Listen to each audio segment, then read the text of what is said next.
Graça e paz, queridos.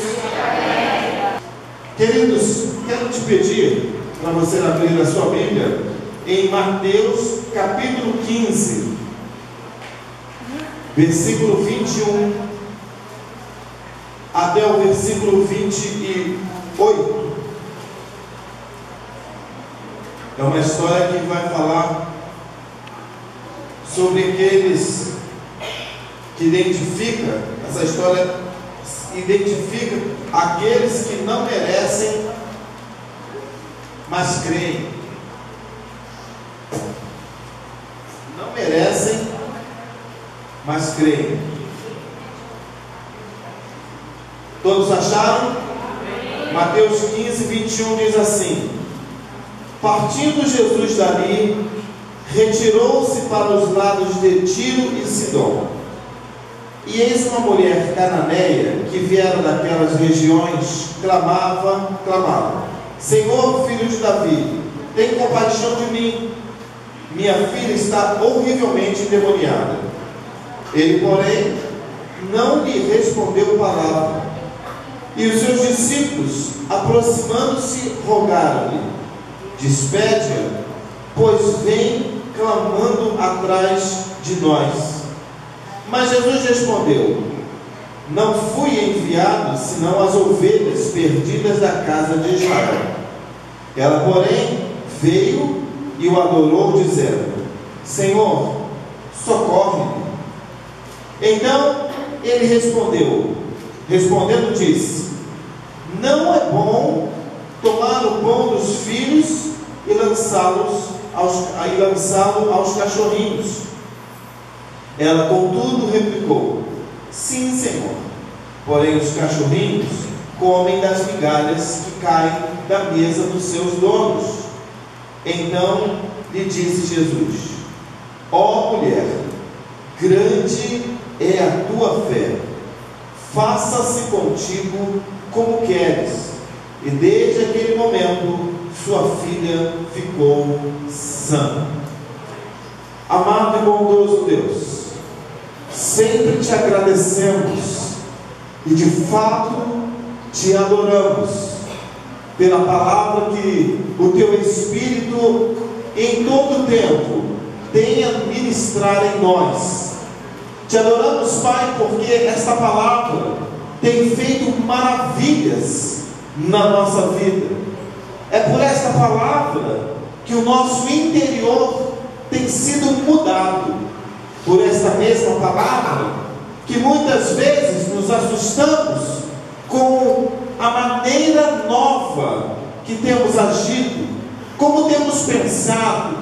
É por esta palavra, Jesus, que nós vamos entendendo e conhecendo ao Senhor de verdade e nos alegrando pelo que o Senhor tem nos feito. Por esta palavra tu tens salvado, restaurado.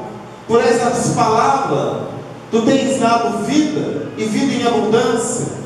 Então, por essa palavra, Jesus, mais uma vez te pedimos: trata-nos segundo o teu amor, ministra profundamente nos nossos corações. Assim o teu Espírito seja auxiliador, nosso auxiliador nesta noite, aquele que nos dirige, aquele que nos capacita, aquele que nos alcança. Alcança-nos, ó Deus, e glorifica o teu próprio nome, em o nome de Jesus. Amém e amém. Queridos e queridas, como eu disse no início, essa palavra ela identifica pessoas que não merecem, mas que mesmo assim recebem. O merecimento, ele é algo bastante interessante, porque merecer é, antes de receber, ter dado algo que te faça merecedor, ou ter feito algo que te faça merecedor. Um trabalhador, ele é merecedor do seu salário quando ele, depois de 30 dias, seu patrão, sua força, sua inteligência, seu vigor, suas horas de trabalho. Ele chega no final do mês e é merecedor do seu salário. Então, merecer sempre está condicionado a, antes de merecer, você oferece para depois receber. Essa mulher, ela tinha uma particularidade bastante interessante. Ela não era da nação de Israel. Ela não era do povo de Deus. E por isso, segundo os judeus, segundo a lei e segundo os discípulos, e até em parte, segundo Jesus, essa mulher, ela não merecia, porque os cananeus, eles não eram o povo de Deus, e pelo contrário, eles eram inimigos do povo de Deus. Os cananeus tinham vários deuses, os cananeus perseguiam Israel, Josué expulsou os cananeus da sua terra, e enfim, os cananeus sempre foram um povo que não serviram a Deus. E aí então Jesus chega na cidade e aquela mulher vem até ele, clamando porque a sua filha estava horrivelmente endemoniada. Interessante que Mateus não fala que ela estava endemoniada, fala que ela estava horrivelmente endemoniada. Para quem já viu uma pessoa endemoniada, sabe que qualquer pessoa endemoniada é horrível.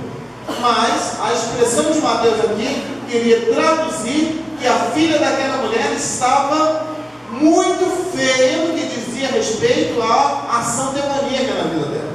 E isso fez com que ela se prontificasse, ainda que não merecendo, ir até Jesus. E o que eu achei assim muito interessante é a maneira como ela se comporta nesse trajeto. Ainda que consciente de não merecedora, ela vai até Jesus para suplicar-lhe um favor. E aí então, eu quero acompanhar com você rapidamente, mas às vezes nós nos sentimos também indignos ou imerecedores de recebermos os favores de Deus. Temos muitos motivos. Somos pecadores, desobedecemos a Deus em algumas coisas. E aí, por que nós agimos contrário a Deus, nós vamos acreditando então que nós não merecemos o favor de Deus, que nós não somos dignos. E aí então nós acabamos travando uma batalha conosco. O diabo, por sua vez, fica falando um monte de coisa no nosso ouvido, dizendo que nós não merecemos, e porque não merecemos não devemos buscar, e porque não devemos buscar nós também não vamos receber, e que é melhor a gente viver a nossa vidinha desse jeitinho. Sendo que o que a gente encontra nesse texto é uma outra hipótese, é uma outra realidade. Hipótese não, é uma outra realidade. E aí então, mas existe um caminho que essa mulher precisou de trilhar. Mas olha só que coisa bastante interessante que acontece aqui. A mulher chega e pede socorro. Senhor, versículo 22, clamava uma mulher dizendo: filho de Davi, Senhor, filho de Davi, tem compaixão de mim, minha filha está horrivelmente endemoniada. Ele, porém, não lhe respondeu palavra. Olha só, irmãos, a primeira atitude de Jesus, segundo o coração daquela mulher, poderia ser uma atitude de negativo. Ela esboçou a sua necessidade, mas Jesus se calou. Jesus não falou nada. Segundo o entendimento dela, dentro da questão do imerecimento, e na primeira ação de Jesus, ele não responde. Quando você falar com uma pessoa, normalmente você gostaria de ter a resposta dela sobre o seu questionamento, mas Jesus não respondeu nada. E aí então, quando não se responde, é sinal de que não irá fazer o favor. Mas essa mulher, mesmo diante da primeira palavra de Jesus, que não foi a primeira, ele, porém, não lhe respondeu palavra alguma. E ainda pior, os seus discípulos, aproximando, rogaram-lhe: despede-a, pois vem clamando atrás de nós. Além de Jesus não ter dito nada, os discípulos dele viraram e falaram assim: Jesus, fala alguma coisa, mas o que o Senhor tem para falar é para mandar ela ir embora. Se tu tens alguma coisa para falar, manda essa mulher embora, porque ela está nos incomodando. Ainda podemos pensar, nos envergonhando. Por quê? Porque uma mulher cananeia não poderia dar atrás dos judeus, a não ser por interesses outros, que a gente sabe muito bem o que pode significar. E aí, a segunda palavra, ou a segunda atitude do contexto era: Senhor, se tu tens que falar alguma coisa, manda ela ir embora. E a mulher permanece, e Jesus diz, ele mandou ela embora. Jesus ouviu os seus discípulos e disse: não fui enviado senão as ovelhas perdidas da casa de Israel. Eu não fui enviado para quem não é de Israel. Eu só fui enviado para aqueles que são perdidos na casa de Israel. Ou seja, eu só fui enviado para os judeus. E aí aquela mulher, ou seja, primeira palavra, primeiro ponto, Jesus não responde. Segundo ponto, os discípulos dizem: Jesus, manda ela embora. Responde, manda ela embora. Terceiro ponto, Jesus vira assim: vai-se embora, porque eu não vim para você, eu vim para um outro povo. E aí então a mulher vem e o adora.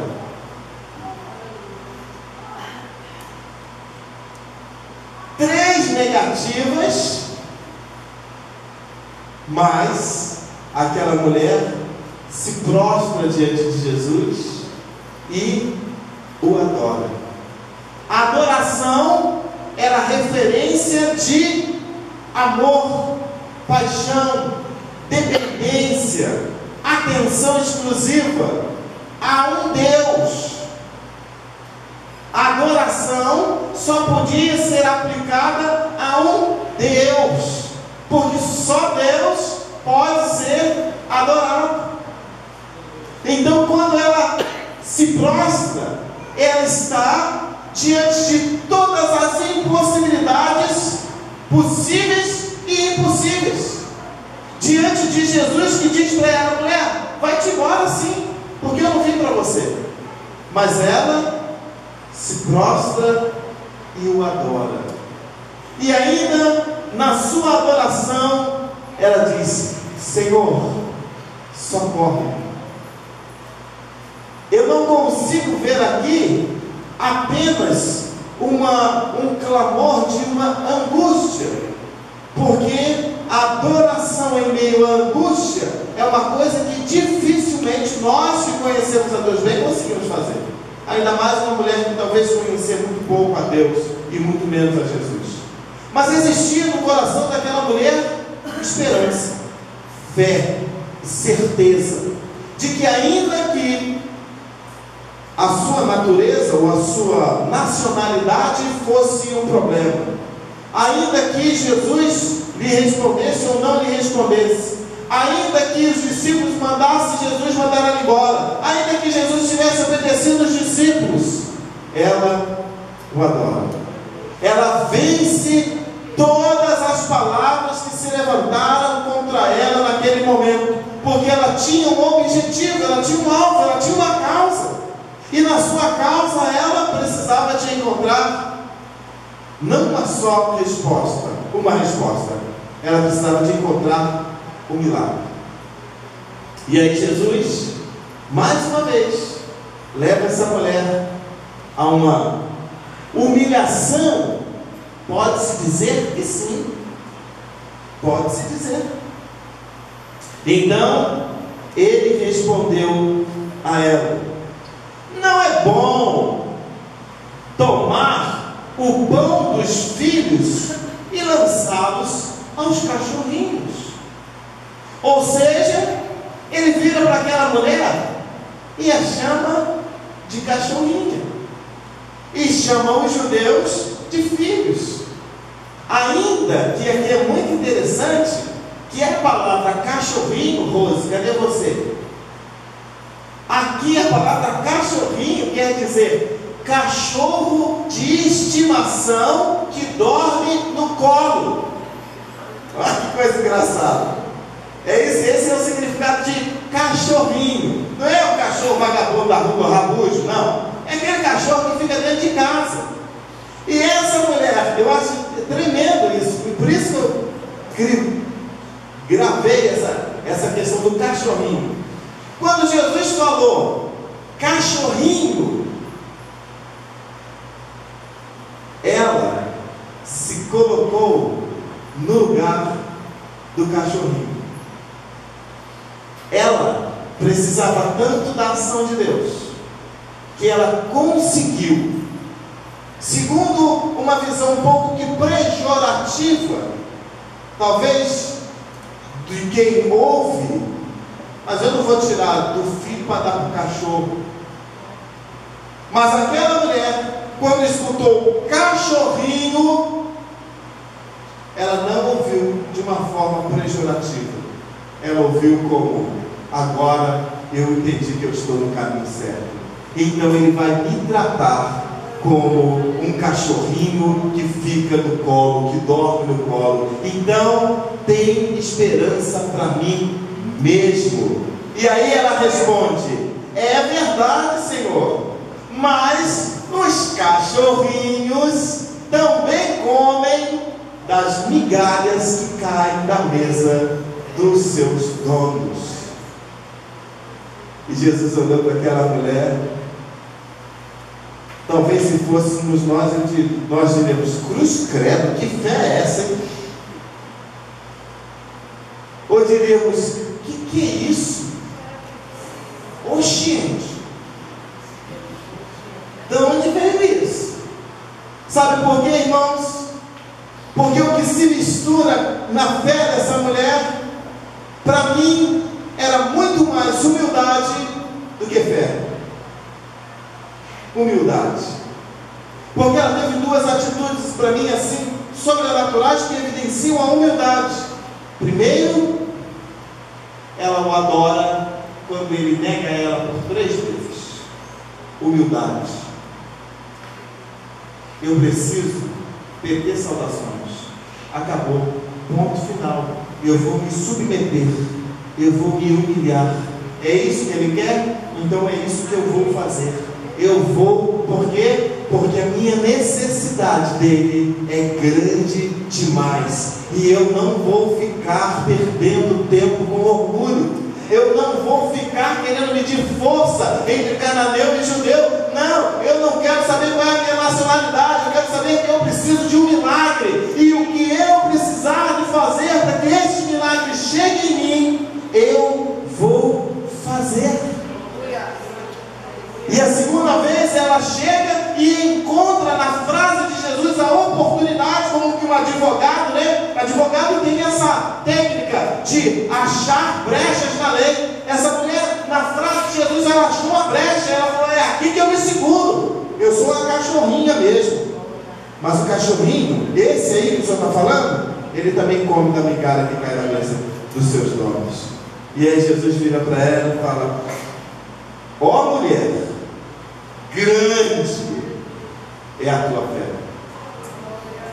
Grande é a tua fé.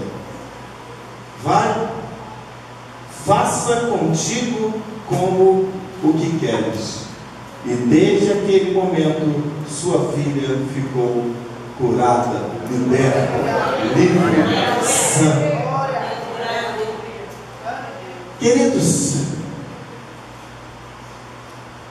A fé, ela não pode ser apenas a projeção do que eu preciso. Ela precisa de ser também a projeção do que Deus quer de mim, ou de como que Deus quer que eu me comporte. Se nós fôssemos olhar, nós poderíamos dizer que essa mulher recebeu 2 grandes milagres na sua vida: a libertação da sua filha e a sua auto-humilhação. Ela se comportou de uma maneira exemplar. Aonde eu quero chegar? Irmãos, muitos milagres que Deus anseia ardentemente realizar, Ele não realiza, porque Ele não tem achado humildade no meio da sua igreja. Ele não tem achado um povo que está disponível a ser exortado. E aí, na ação, na vontade de Deus de realizar, quando Deus quer me dar e quer te dar uma bênção, Ele precisa de perceber que nós estamos capazes de receber com saúde o que Ele tem para nos dar. E a humildade é o ponto fundamental para recebermos quaisquer coisa de Deus. Por quê? Porque enquanto estamos humildes, enquanto estamos prostrados, enquanto estamos debaixo da potente mão de Deus, tudo o que Ele nos der não vai nos ser por pedra de tropeço, vai ser bênção, vai ser alegria, vai ser comemoração, vai ser vitória. E aí então, quando eu perco o rumo, quando eu começo a ter uma fé apenas na minha necessidade e não segundo as carências que eu tenho, ou melhor, para que diante da bênção eu consiga guardá-la com sabedoria, eu só posso fazer isso quando a humildade chega junto com a fé. E nós precisamos de entender isso, irmãos, que tem coisas que Deus está travando. Você ora, você pede, você busca, mas Deus está impedindo. Por quê? Porque Deus não é menino para te dar uma coisa e você morrer por aquilo que Ele te deu. Não.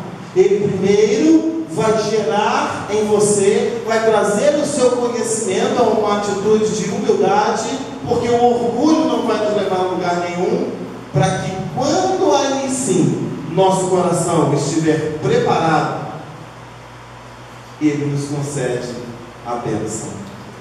Se a gente parar, hoje a gente estava ouvindo uma mensagem sobre Moisés, muito interessante, né, de quanto Deus falou com Moisés, e quanto Moisés falou com Deus, e quantas frustrações Moisés teve, antes, durante e depois.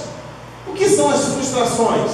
São as humilhações, são os lugares para Deus quebrar o nosso orgulho, porque Deus nos leva a essas questões, irmãos, para que a gente possa viver no gozo da sua santidade, para que a gente possa viver no ápice da sua bênção, para que a gente possa estar sendo inundado das coisas, dos benefícios que Ele tem para nós.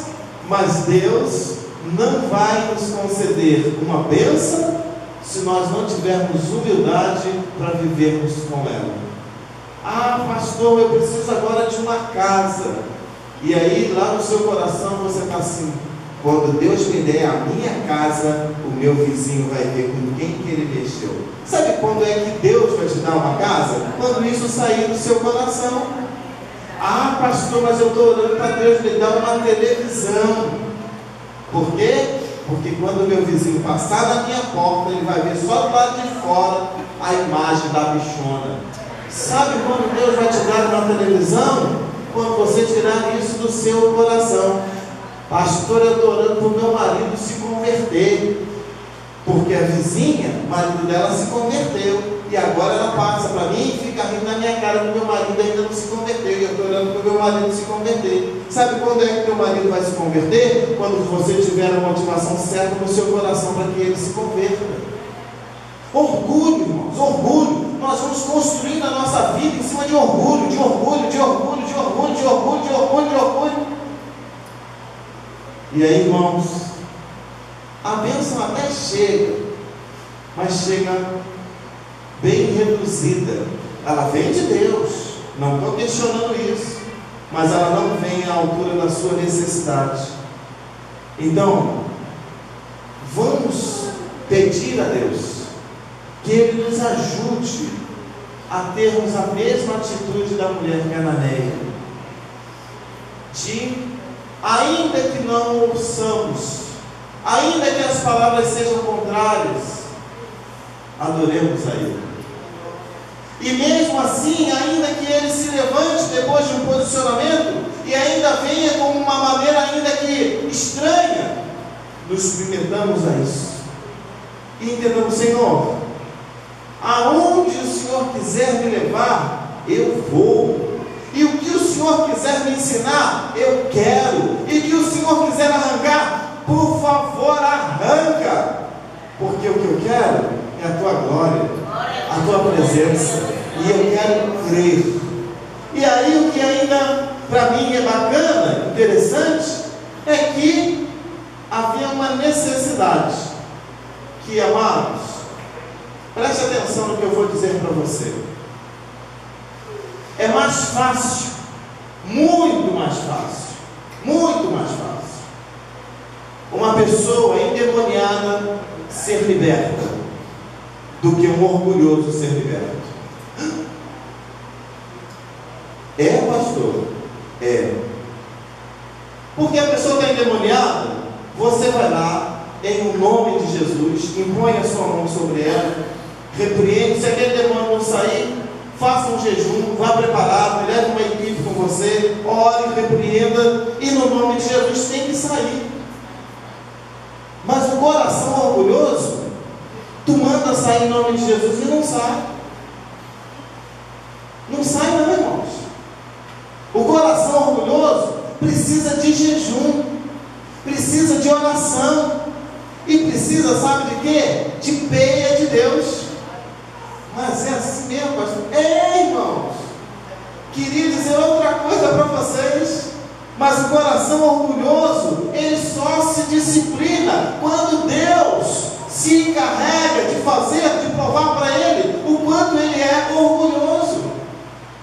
E aí então, uma vez que eu percebo meu orgulho, que eu abro mão daquilo tudo que não presta, que não me leva a lugar nenhum, eu falo: Senhor, eis-me aqui, faz uma obra gloriosa na minha vida, arranca tudo que o Senhor tem que arrancar, me limpa, tira esse orgulho maldito da minha vida, tira essa lembrança do passado. Eu não sei nem por que essa porcaria chegou, mas Senhor, eu sei por que ela vai sair, porque o Senhor é meu Deus, e eu quero a Tua bênção, e eu quero a Tua presença, e eu quero viver debaixo da Tua paz, eu quero ser liberto pelo Teu poder. Isso você vai dizer hoje, vai dizer amanhã, depois da manhã, na semana que vem, todos os dias. Irmão, se tem uma coisa que nós devemos orar todos os dias, é contra o nosso orgulho. Daí a maldição da humanidade. Não é o cão não, irmãos. O cão é só um ajudante de Deus. Agora, o inimigo de fato é o nosso coração. E Deus usa o diabo, usa as pessoas, usa quem Ele quiser. Sabe por quê? Pasme, porque Ele te ama. E porque Ele quer que você viva no melhor dessa terra. Ele quer que você prospere, Ele quer que você se alegre, Ele quer que você comemore, Ele quer que você salte, Ele quer que você seja livre. Ele quer, mas para que você viva na fluidez, ou seja, na liberdade de Deus, você precisa. Talvez eu e você não temos força para ir dentro do nosso coração e arrancar isso, mas nós temos consciência de como somos e de como precisamos de ser. E aí precisamos de dizer: Senhor, eu não quero ficar diante de Ti a vida inteira carregando sentimentos de orgulho, porque isso não vai me levar a lugar nenhum. Mas hoje, irmãos, a nossa alegria é que Jesus também está aqui. E hoje, talvez ele esteve calado, talvez você ouviu alguns dizendo contra você algumas palavras, talvez você entendeu pelas ações de Deus mesmo alguma retaliação contra você, mas hoje você entendeu que Deus está te dando a oportunidade de entrar pela brecha da humildade. Ela é bem pequena, mas ela existe. E Ele está aqui para me tocar e para tocar em você, para nos libertar deste mal que tenta de todas as formas inibir, impedir a ação de Deus na nossa vida, a bênção de Deus na nossa vida. E eu quero pedir a você, todos nós somos orgulhosos, para nossa infelicidade. Eu não posso dizer que não existe uma pessoa, que existe uma pessoa aqui dentro que não seja orgulhosa. Uns menos, outros mais, mas todos nós temos esse problema. Mas todos nós precisamos lutar contra esse problema. Todos nós precisamos de ser sinceros diante de Deus. E eu gostaria que nessa hora nós nos achegássemos a Deus e disséssemos exatamente o que aquela mulher disse: Senhor, eu não mereço, mas eu preciso. Senhor, eu não posso, mas eu preciso. Senhor, eu não posso arrancar isso de dentro de mim, mas eu entendo que eu tenho uma grande necessidade. Uma grande necessidade. Feche os seus olhos. Comece a pensar um pouco sobre em que área você é orgulhoso.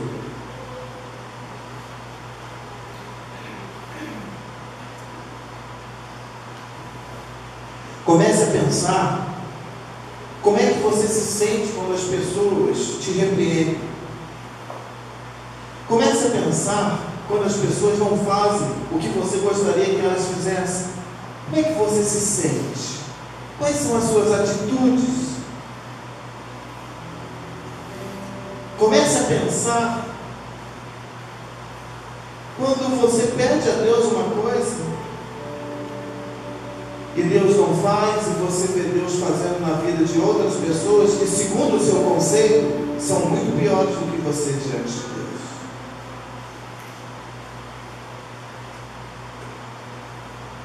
Jesus veio buscar e salvar aqueles que estavam perdidos.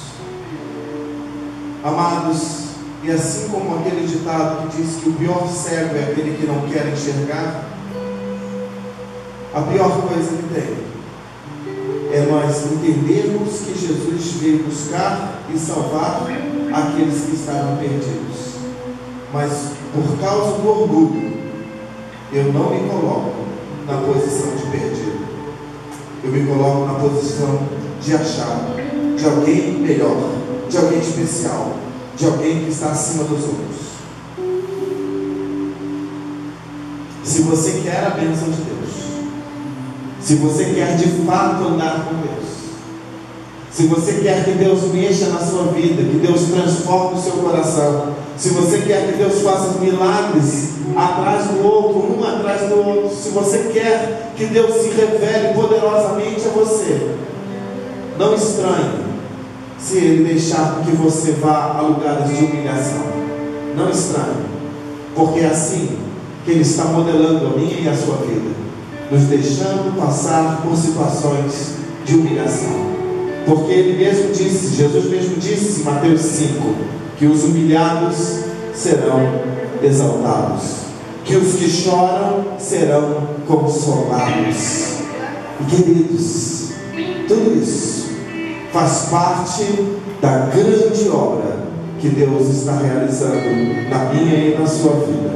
Mas nós precisamos de dizer para Deus: Senhor, eu tenho esse problema, eu sou uma pessoa orgulhosa, eu tenho atitudes de orgulho, mas nesta noite eu quero começar um tempo novo, eu quero começar um mover novo, eu quero começar uma fé nova, eu quero começar uma ação nova, eu quero começar. Jesus, eu preciso de começar, eu careço, socorre-me, Senhor. Ó Deus, venha ao meu favor e me liberta deste mal que me perturba, que impede com que a tua bênção chegue até mim, o meu próprio coração, as minhas próprias questões, ao meu próprio ponto de vista, Senhor, a minha própria ignorância sobre o Senhor e a tua gloriosa presença. Ajuda-nos, ó Deus, em o nome de Jesus, nesta noite, a ultrapassarmos esta barreira, Senhor, que chamamos de carnal, barreira que chamamos emocional, barreiras que nos foram, ó Deus, inseridas por questões, ó Deus, que nos decepcionaram, e nós nos autoprotegemos, nós nos colocamos numa redoma, ó Deus, e aí, quando te encontramos, nós continuamos nesta redoma, nesta proteção. Mas Jesus, o Senhor pode entrar, aleluia, o Senhor pode romper esta redoma, o Senhor pode tocar no nosso orgulho, o Senhor pode, ó Deus, abater, ó Deus, aquilo que tanto nos fez mal, o Senhor pode extinguir, ó Deus, as palavras que nos foram ditas, o Senhor, ó Deus, pode acabar com os propósitos que nos tornaram orgulhosos e que hoje é um empecilho para o teu agir. O Senhor pode, porque tu és o dono da vida, porque tu tens o poder para restaurar, porque, ó Deus, o Senhor é aquele que coloca o morto de pé, que ajunta ossos, nervos e pele e faz um grande exército, que leva a cova ao homem e o traz da cova com vida. O Senhor é o dono da vida e o dono da morte, e o Senhor tem o poder de ir aos lugares profundos do nosso coração, como mesmo diz a tua palavra, Senhor, que ela é como uma espada de 2 gumes, que vai aos lugares mais profundos do nosso ser, fazendo divisão entre alma e espírito, entre juntas e medula, apta para discernir pensamentos. Então, Senhor, eu te confesso que eu preciso deste milagre. Eu sei, Senhor, que é uma constância, mas Deus, eu quero, assim como esta mulher, ouvir de ti: grande é a tua fé. Eu quero me posicionar em adoração quando eu não ouvir nada. Eu quero acreditar, ainda que as palavras sejam contrárias, que o Senhor é libertador e vai libertar o meu coração deste mal, porque tu és a nossa única esperança. Nós não temos força nem vigor fora de ti.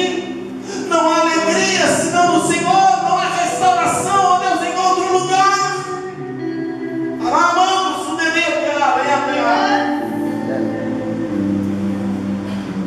e nós precisamos de te achar, Pai. Dá-nos a oportunidade de encontrarmos contigo, de ouvirmos a tua voz, de deixarmos o nosso coração ser tocado e liberto. Ajuda-nos, ó Deus, que o teu Espírito comece a nos compungir, a nos tocar, a nos fragilizar, ó Deus, como que uma massa seca que começa a receber líquido, Senhor, e começa, Senhor, a se tornar não mais um pó, mas, Senhor, numa massa, e daqui a pouco, Senhor, de tanto líquido, ela já não é mais uma massa, já é um líquido, Senhor, mais grosso. Ó Pai querido, começa pelo teu Espírito a encher-nos, para que na dureza do nosso coração, a tua glória, a tua graça, a tua presença, ó Deus, vai esmiuçando, vai quebrando, vai, Senhor, nos renovando, vai trazendo a tua vida, Jesus. A tua vida, Jesus.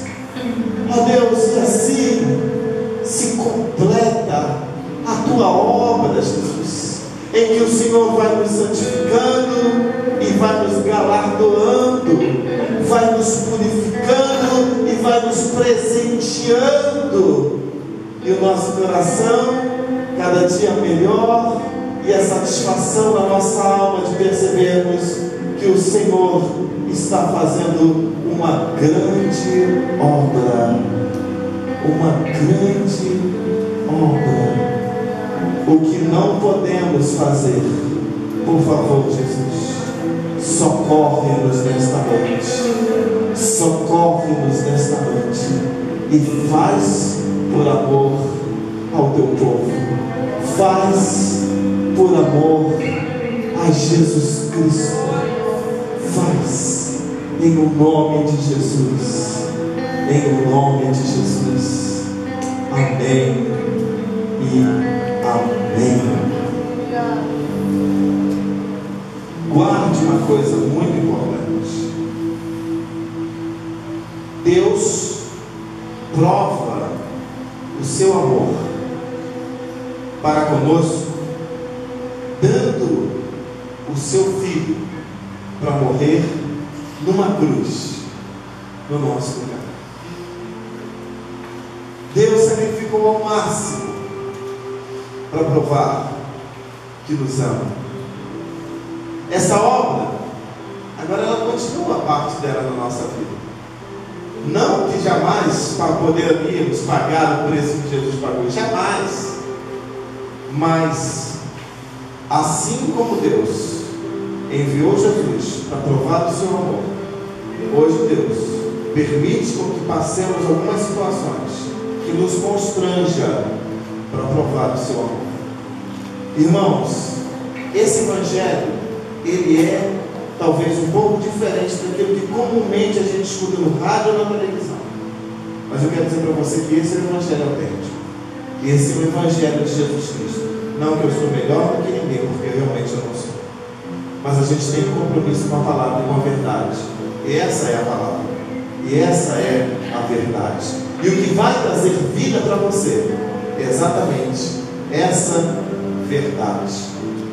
Creia no amor de Deus, mas não creia num amor que protege tanto que o filho não pode nem andar descalço na rua. Não creia nesse amor. Isso não é amor, isso é loucura. Deus não é louco por nós, Deus nos ama, e aquilo que Ele precisava de fazer, por amor que Ele tem por nós, para nos ver melhores, Ele vai fazer. Creia nisso. Está passando por uma situação difícil? Lembre, Deus me ama, e Ele vai fazer uma grande obra. No seu tempo Ele vai cumprir. Eu não estou preocupado com isso. Eu só estou atento no amor que Ele tem por mim. Amém, queridos? Em nome de Jesus.